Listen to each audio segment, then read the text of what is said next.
경기 침체는 없다. 미국의 월가를 중심으로 해서요, 골디락스라는 이야기가 나오고 있습니다. 골디락스라는 것은요, 너무 뜨겁지도 않고요, 그렇다고 너무 차갑지도 않고 딱 먹기 좋은 상태를 골디락스라고 합니다. 이것을 경기에다가 갖다 붙이면요, 너무 경기가 뜨겁지도 않고요, 너무 경기가 차갑지도 않고요, 딱 알맞은 경기다, 이런 얘기입니다. 그 단적인 예를 드는 게 이겁니다. 쉽게 말하면요, 6월 10일까지 발표된 신규 실업수당 청구 건수예요. 왜 이게 중요하냐? 뭐 그렇게 엄청나게 중요하다 이렇게 생각은 저는 하지 않는데요. 핵심은요, 일주일 동안에 신규 실업수당 청구 건수가 26만 2천 건이라는 사실이에요. 이게 2021년 10월 이후의 최고 수준입니다. 실제로 지표로도 그렇게 나옵니다. 2021년 10월이 29만 3천 명이었거든요. 지금 26만 2천이니까 신규 실업수당 청구 건수가 굉장히 많이 늘어났다는 이야기가 되는 겁니다. 여러분, 일반적으로 말입니다. 실업수당 청구 건수가 많이 불어나면요, 경제가 좋지 않다는 신호입니다. 일자리를 잃은 사람이 그만큼 많다는 뜻이니까요. 그런데 이거를 보고 말입니다. 골디락스라고 이야기하는 거예요. 골디락스라고. 왜 골디락스라고 이야기하느냐? 아니, 물가는 계속 올라가는데 쉽게 말하면 고용시장이 점점 둔화되는 느낌이 있는 거거든요. 여러분도 알다시피 미국의 소비자 물가는 점점 많이 떨어지고 있잖아요. 물가가. 쉽게 말하면 미국의 중앙은행인 연준의 통화정책이 시장에 먹힌다는 이야기예요. 통화정책이. 통화정책이 시장에 먹히면서 말입니다. 너무 뜨겁지도 않고 너무 차갑지도 않은 골디락스 경제가 지금 된다는 이야기입니다. 이것은 어떻게 생각하면 말입니다. 시장에는요, 호재라고도 이야기할 수가 있습니다. 실제 5월 달에도 보면 26만 4천이라는 숫자가 있기는 있었습니다. 그렇지만 6월 15일에 26만 2천까지 올라갔으니까 이게 결국은요, 시장에서는요, 이제 쉽게 말하면 물가가 엄청 올라갔는데 여기에 어떤 금리를 올림으로 해서 물가도 작고요, 실업률도 내려간다, 이런 얘기예요. 그런데 더 중요한 것은요, 소매 판매 지수가 안 떨어진다는 거예요. 지금 지난 1월에 미국의 소매 판매 지수가 3.0까지 기록을 했었거든요. 그러다가 2월, 3월 마이너스를 계속 기록하다가 4월 달에 0.4%가 올랐고요.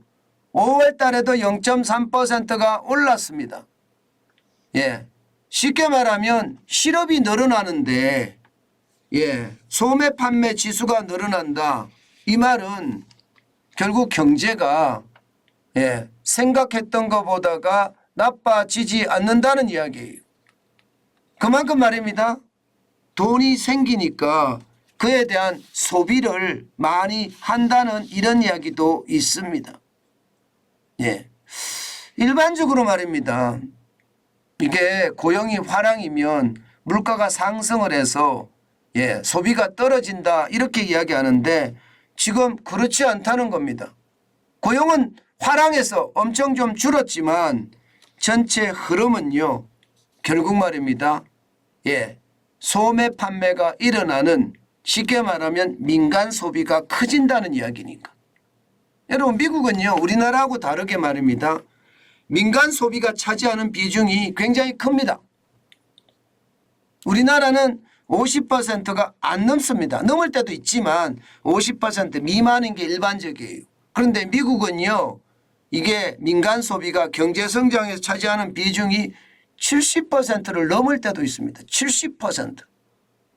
예, 그 정도로 소비가 굉장히 중요한 나라거든요. 그런데 소매 판매가 이렇게 좋아진다는 것은 결국 말입니다. 경제 전체의 흐름이 좋아진다 이렇게 이야기할 수가 있습니다. 예. 그래서 지금 시장에는요. 미국 경제의 성장률 전망치를요. 굉장히 많이 올려놨습니다. 굉장히 많이 올려놨습니다. 지금 보시는 것처럼 연방공개시장위원회 이게 FOMC입니다. 예, FOMC가 실제로 시장에 대한 전망을 하는 것을 보면 말입니다. 이게 예상했던 것보다가 예, 경기가 좋아져서 예, 경제가 좋아진다는 이야기예요. 예, 0.4%를 잡았던 것이 1%까지 올라갔단 말입니다. 0.4%가 1%까지. 이게 말입니다. 미국 경제가 나빠진다 이렇게 이야기를 했는데 이게 0.4%가 1%까지 성장률 전망치를 올리니까 이거 봐라 이렇게 되는 거죠. 경제가 좋아진다는 신호니까. 이게 여러분 일반적으로 말입니다. FOMC라는 게 연방공개시장위원회라는 게 우리 같으면 한국은행이에요. 한국은행의 금융통화위원회하고 똑같은 곳입니다. 한국은행 금융통화위원회하고. 그러니까 금융통화위원회에서 나오는 이야기. 다시 말해서 미국의 중앙은행이 올해 1% 성장을 한다 이렇게 이야기하는 겁니다. 그렇지만 여러분, 그렇지만 미국 시장에 이게 골디락스로 간다 이렇게 생각하는 요소만 있는 것은 절대 아닙니다. 우리가 시장에서 이야기가 나온다고 해서요. 무조건 시장이 경기가 좋아질 거다 이렇게 예측하는 것은요. 어떻게 생각하면 한 면만 보고 다른 한 면을 보지 않는 거라고도 생각이 됩니다. 미국은 예상했던 것보다가 지금 말입니다. 시장에서 달러 통화량이 줄어든다는 것 이것은 어떻게 생각하면 시장에 충분한 위협이 될 거라고도 지금 이야기하고 있는 거고요. 예. 또한 말입니다. 지금 가장 위험이라고 이야기하는 거 있잖아요. 뭐 여러분들도 다 알고 계시는 거겠지만 지금 뭐 계속 제가 말씀을 드렸으니까 다 알고 있는 상황들이잖아요. 바로 이게 상업용 부동산의 어떤 불안감 말입니다. 여러분 아시는 것처럼 상업용 부동산의 불안감이 굉장히 크잖아요. 공실률이 지금 2023년 현재 1분기 말 현재입니다. 17.8%나 되고요. 캘리포니아 같은 경우는 20%가 넘는다고 이야기하잖아요. 상업용 부동산의 위험이 굉장히 크다고 이야기합니다. 게다가 여러분 달러 통화량이 줄어든다는 것 이것은 시장에 충격을 주기에 충분하거든요. 게다가 말입니다.